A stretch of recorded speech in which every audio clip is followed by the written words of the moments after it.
والصلاة والسلام عليك يا رسول الله. أما بعد فأعوذ بالله من الشيطان الرجيم. بسم الله الرحمن الرحيم.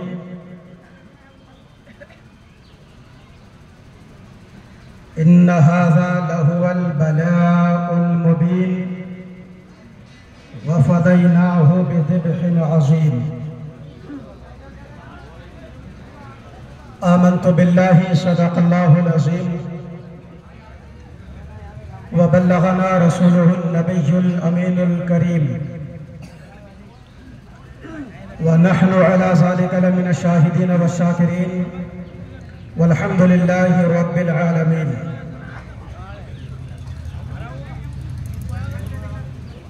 ڈھونڈنے والا ستاروں کی گزرگاہوں کا، ڈھونڈنے والا ستاروں کی گزرگاہوں کا اپنے افکار کی دنیا میں سفر کر نہ سکا اور اپنی حکمت کے خم و پیچ میں الجھا ایسا، اپنی حکمت کے خم و پیچ میں الجھا ایسا کہ آج تک فیصلہ نفع و ضرر کر نہ سکا. جس نے سورج کی شعاعوں کو گرفتار کیا، جس نے سورج کی شعاعوں کو گرفتار کیا، زندگی کی شب تاریک سحر کر نہ سکا اور قوت عشق سے ہر پست کو بالا کر دے، دہر میں نام محمد سے اجالا کر دے. ہو نہ یہ پھول تو بلبل کا ترنم بھی نہ ہو، چمن دہر میں کلیوں کا تبسم بھی نہ ہو. عزیزان ملت اسلامیہ، رفیقان گرامی، محب وقار، میری ملت کے نوجوانوں، ساتھیوں، بڑے بوڑھوں، بزرگوں، پورے علاقے کو، قرب و جوار کو، قصبہ مسواسی سے متعلق مزرعہ خوشحال پور، بیدار کھاتا، بھوگرا، چوکڑا، دور دراز سے آئے ہوئے سبھی حضرات کو جہاں تک آواز پہنچ رہی ہے، سبھی حضرات کو دل کی اتاہ گہرائیوں کے ساتھ عید الاضحیٰ کی مبارکباد آپ حضرات کو پیش کرتا ہوں. اللہ رب العزت عالم اسلام کا اور اسلامی روایت کا یہ عظیم الشان تہوار ہم سب کو بار بار نصیب فرمائے. ایک بار آقا کی بارگاہ میں جھوم کر بآواز بلند درود شریف کا نذرانہ پیش کریں اور پڑھیں اللہم صلی علی سیدنا و شفیعنا و حبیبنا و کریمنا و مولانا محمد و بارک وسلم صلاۃ و سلام علیک یا رسول اللہ صلی اللہ تعالی علیہ وسلم. یہاں پر موجود جملہ حاضرین و سامعین جو ادھر ادھر کھڑے ہوئے ہیں، گزارش ہے جلد آ کر صف بندی کریں، اور جو حضرات راستے میں آ رہے ہیں گزارش ہے ان سے بھی کہ تیزی کے ساتھ تشریف لے آئیں. انشاءاللہ وقت مقرر پر جماعت کھڑی ہو جائے گی.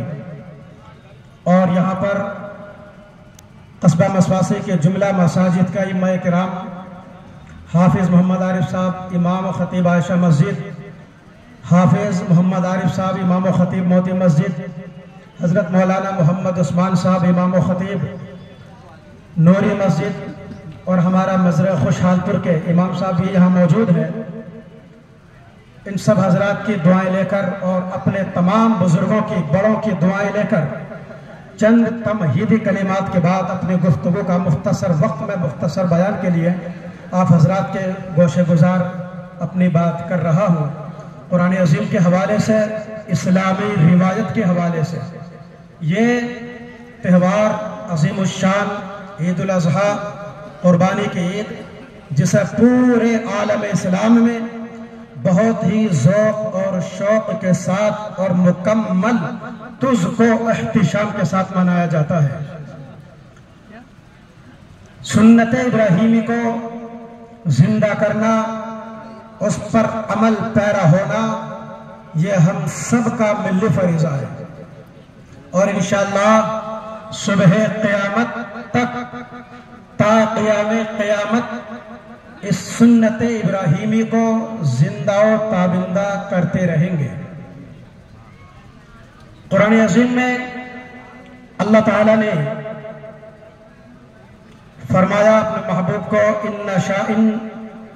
اِنَّا أَعْطَيْنَاكَ الْكَوْثَرَ فَصَلِّ لِرَبِّكَ وَانْحَرْ، کہ محبوب ہم نے آپ کو خیر کثیر عطا فرمایا، لہٰذا آپ اپنے رب کی رضا کے لیے نماز پڑھیں اور قربانی کریں۔ قربانی جو کرتے ہیں انسان کی نیک نیت، خلوص، محبت، رضا الہی، رضا رسول، سنت ابراہیمی کو زندہ کرنے کا نام ہے۔ فرمایا قرآن میں لَن يَنَالَ اللَّهَ لُحُومُهَا وَلَا دِمَاؤُهَا وَلَكِنْ يَنَالُهُ التَّقْوَى مِنْكُمْ، اللہ نے فرمایا کہ جن جانوروں کی آپ اللہ کی رضا کے لیے قربانیاں کرتے ہیں، ان کا گوشت اور خون یہ اللہ کی بارگاہ میں نہیں پہنچتا ہے۔ خون زمین پر چلا جاتا ہے، زمین میں چلا جاتا ہے، گوشت جو ہوتا ہے وہ انسان کی اپنی غذا بن جاتا ہے، لیکن اللہ کی بارگاہ میں اگر کوئی چیز پہنچتی ہے تو تمہارا تقویٰ، تمہاری پرہیزگاری پہنچتی ہے۔ اور اس عظیم روایت کو، اس عظیم قربانی کو اللہ رب العالمین نے حضرت سیدنا ابراہیم علیہ السلام اور حضرت سیدنا اسماعیل علیہ السلام کے حوالے سے بیان کیا۔ جب بس تھوڑی سی تاریخی پس منظر میں اس پر روشنی ڈال رہا ہوں تیزی کے ساتھ۔ حضرت سیدنا ابراہیم علیہ السلام کی عمر پاک 90 سال ہوتی ہے، تو آپ کی جو پہلی بیوی تھی جن کا نام حضرت سارہ تھا، ان سے کوئی اولاد نہیں تھی، اور آپ نے دوسری شادی کی حضرت سارہ کے مشورے سے حضرت ہاجرہ سے، تو حضرت ہاجرہ کے شکم سے حضرت سیدنا اسماعیل علیہ السلام جو ہے پیدا ہوئے۔ مگر یاد رکھیں، جب تک اللہ تعالیٰ نے حضرت ابراہیم کو اولاد سے نہیں نوازا تھا، آپ نے اللہ کی بارگاہ میں دعا کی تھی ربی حب لی من الصالحین، اے اللہ تو مجھے نیک فرزند عطا فرما، نیک فرزند عطا فرما۔ تو اللہ تعالیٰ نے حضرت اسماعیل کی شکل میں آپ کو فرزند عطا فرمایا۔ فَبَشَّرْنَاهُ بِغُلَامٍ حَلِيمٍ، تو اللہ نے فرمایا اے ابراہیم ہم نے آپ کو بشارت دی کہ فرشتوں سے کہا جا کر کہہ دو حضرت ابراہیم سے کہ ہم آپ کو نیک بچے کے ساتھ ساتھ حلیم یعنی بردبار عقل مند بچہ آپ کو عطا کر رہے ہیں۔ تو قرآن عظیم کی یہ آیت کریم، اس پر آپ تھوڑا سا غور کریں۔ اللہ نے فرمایا فَبَشَّرْنَاهُ بِغُلَامٍ حَلِيمٍ، کہ حضرت اسماعیل کو حلیم کہا گیا۔ حلیم کا مطلب بردبار، عقل مند، علم و حکمت سے لبریز۔ لیکن حضرت سیدنا اسماعیل علیہ السلام کے لیے حلیم فرمایا، اور اللہ تعالیٰ نے حضرت ابراہیم کے لیے بھی حلیم کا لفظ قرآن عظیم میں ارشاد فرمایا اِنَّ إِبْرَاهِيمَ لَأَوَّاهٌ حَلِيمٌ۔ تھوڑی سی بات رک کر گزارش کرتا ہوں، یہ ہمارے عیدگاہ کمیٹی کے لوگ عیدگاہ کے تعاون کے سلسلے میں گھوم رہے ہیں، آپ حضرات ان کا خیال رکھیں، عیدگاہ کا بھی خیال رکھیں۔ تو اللہ تعالیٰ نے قرآن میں فرمایا اِنَّ إِبْرَاهِيمَ لَأَوَّاهٌ حَلِيمٌ، کہ بے شک ابراہیم بہت زیادہ آہوزاری کرنے والے ہیں، اور فرمایا حلیم، ابراہیم بردبار ہیں۔ تو اللہ کے پیغمبر حضرت سیدنا اسماعیل علیہ السلام نے جو دعا کی، تو خود حضرت ابراہیم کے بارے میں رب نے فرمایا وہ حلیم ہے، اور اللہ نے آپ کو جو فرزند عطا فرمایا حضرت اسماعیل، ان کے لیے بھی فرمایا حلیم ہے۔ یہ حلیم کا فائدہ کیا ہے؟ حلیم کا معنی بردبار، عقل مند۔ حلیم کا مطلب یہ ہے کہ ہر وقت اللہ کی رضا کے لیے تیار ہو جانا۔ لیکن حضرت ابراہیم علیہ السلام نے جب یہ بشارت سنی کہ اللہ مجھے اولاد سے نوازنے والا ہے، تو آپ فوراً سمجھ گئے، کیونکہ حضرت ابراہیم جانتے ہیں کہ میرے بارے میں حلیم ہے، حلیم کہا گیا تو مجھے سخت آزمائشوں کا سامنا کرنا پڑا، مگر اتنی سخت آزمائشیں آج بھی تاریخ اسلام اس کی مثال پیش کرنے سے قاصر نظر آ رہی ہے۔ کوئی بھی اتنی بڑی قربانی دینے کے لیے تیار نہیں ہو سکتا۔ حضرت اسماعیل کی قربانی سے پہلے بھی حضرت سیدنا ابراہیم علیہ السلام نے عظیم قربانیاں پیش کی۔ آپ کو نارے نمرود میں ڈال دیا گیا تھا اور آگ ایسی تھی کہ آسمان سے باتیں کر رہی تھی، اور اس آگ کے اندر حضرت سیدنا ابراہیم علیہ السلام 40 روز تک آگ کے اندر رہے، آگ جلتی رہی۔ کفار و مشرکین دشمنان ابراہیم علیہ السلام یہ سمجھ رہے تھے کہ ابراہیم جل جائیں گے، مگر خدا کا کرنا کچھ اور تھا۔ اللہ نے فرمایا قلنا یا نار کونی بردا وسلاما علی ابراہیم، اللہ نے فرمایا کہ اے آگ تو ابراہیم پر ٹھنڈی ہو جا اور سلامتی والی ہو جا۔ عزیزان ملت اسلامیہ، آپ اندازہ تو لگائیے، اللہ کے رضا کے لیے، اللہ کے منشے کے مطابق حضرت سیدنا اسماعیل علیہ السلام نے آگ میں چھلانگ لگا دی اور اللہ نے آپ کو آگ سے بچایا۔ یہ ایک بہت بڑی آزمائش تھی، اور میں سمجھتا ہوں پوری دنیا کا کوئی بھی انسان آگ میں کودنے کے لیے تیار نہیں ہو سکتا۔ اگر یہ دل اور یہ جگر اگر کسی کے پاس ہے تو اسلامی روایت کے، اسلامی تاریخ کے ایک عظیم پیغمبر حضرت سیدنا ابراہیم علیہ السلام کے پاس ہے۔ اللہ نے اس امتحان میں بھی آپ کو کامیابی عطا فرمائی۔ آگے چلنے کے بعد آپ جب فلسطین سے سفر کر کے مکہ تشریف لائے تو آپ نے اپنے بیٹے حضرت ابراہیم کو، اسماعیل کو، اور حضرت حاجرہ اپنی شریک حیات کو مکے کی بے آب و گیا زمین پر چھوڑ دیا، جہاں نہ پانی کا انتظام، نہ کوئی انسان، نہ کوئی چرند، نہ کوئی پرند، وہاں بھی نہیں۔ آپ آگے بڑھ گئے، مگر ایسے جنگل میں اپنی اولاد کو، اپنے بچوں کو چھوڑ کر جانا یہ اللہ کی طرف سے ایک عظیم آزمائش تھی، اور اللہ تعالیٰ نے اس آزمائش میں بھی آپ کو کامیابی عطا فرمائی۔